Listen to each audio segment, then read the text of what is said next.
అయిన పరిస్థితి. బహుశా ఇది ఎన్నో రోజులు ఇలా జరగదు కూడా. యా సరే, హైదరాబాద్, వైజాగ్, కరాచీ లెసన్స్. భారత్లో కరాచీ బేకరీలపై దాడులు, ఇండియాలో పాక్ పేర్లు ఉండొద్దన్నది వస్తున్న డిమాండ్.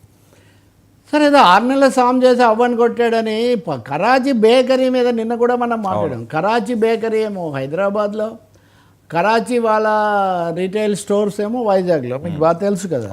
ఇవి రెండు కూడా ఎందుకు దాడి చేశారండి అసలు వాటి మీద? కరాచీ అనే ఒక పేరు ఉన్నందుక?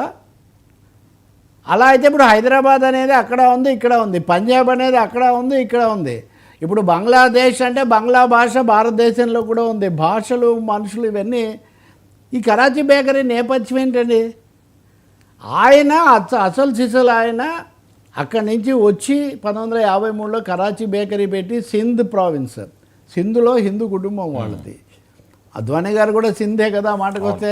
మరి ఆయన కూడా అక్కడి నుంచి వచ్చిన ఆయన కదా. అద్వానీ గారి నాయకత్వంలో భారతీయ జనతా పార్టీ దేశంలోనే పాలక పార్టీగా మారేటంత చేయొచ్చు. కానీ అక్కడి నుంచి వచ్చిన వాళ్ళు ఎవరో ఇక్కడ బేకరీ పెట్టుకొని ఒక దిల్ పసందో ఒక ఉస్మానియా బిస్కెట్లో అమ్ముకుంటే ఆ బోర్డులు మేము పగలగొడతాం.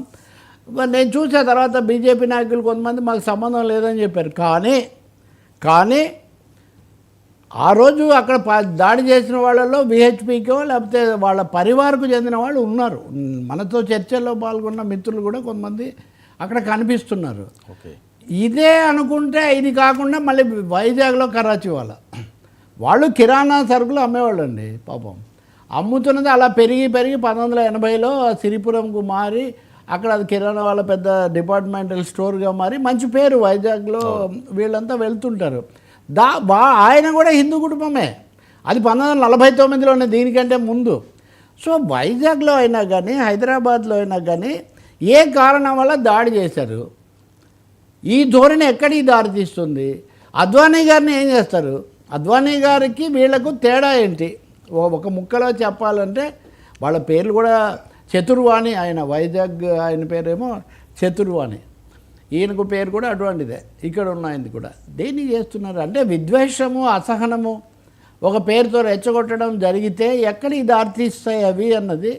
అది ఎవరైనా ఇప్పుడు east Pakistan, west Pakistan, west Punjab, east Punjab అటు ఇటు పోయాయి. చాలా రాష్ట్రాలు అక్కడే ఉంటాయి. ఇప్పుడు మనం భగత్ సింగ్ని తలుచుకుంటాము, భగత్ సింగ్ పుట్టిన ఊరు అక్కడే ఉంటుంది. చాలా ఇవన్నీ ఏమవుతాయి వారసత్వాలు? హరప్పా, మొహంజదారో సంస్కృతి, భారతీయత ఇవన్నీ చెప్పేవాటిలో అక్కడ ఉంటాయి. కాబట్టి కరాచీ బేకరీ మీద అది ఆ సంస్థ పేరు గురించి నా ప్రశ్న కాదు. వాళ్ళు బెంగళూరులో ఉన్నారు, వాళ్ళు చెన్నైలో ఉన్నారు, ఢిల్లీలో ఉన్నారు. ప్రతి విమానాశ్రయం ద్వారా దేశాలకు ప్రయాణిస్తూ ఉన్నారు. ఏ కారణం వల్ల నిష్కారణంగా వ్యాపారస్తుల మీద, మామూలు మనుషుల మీద, రచయితల మీద, సినిమా వాళ్ళ మీద ఎందుకు దాడులు చేశారు? ఎందుకు చేస్తున్నారు? ఇది ఇంకా చేయకుండా ఆపుతారు ఎప్పటికైనా? గతంలో కూడా మనం చూసాం కులాల వారీగా, మతాల వారీగా కొన్ని జరగడం. ఇది మరింత విపరీతమైంది. ఒకవైపు ఏమో అఖండ భారత్ అంటాం, అందరు కలుపుకోవాలని కదా అఖండ భారత్ అంటే అర్థం. ఇంకోవైపునేమో మీ ఊసు ఉండకూడదు, ఆ పేరు కూడా ఇక్కడ వినపడకూడదు, పేరు మార్చాలట. కొన్నిసార్లు వెళ్ళి వేరే పెట్టేస్తుంటారు.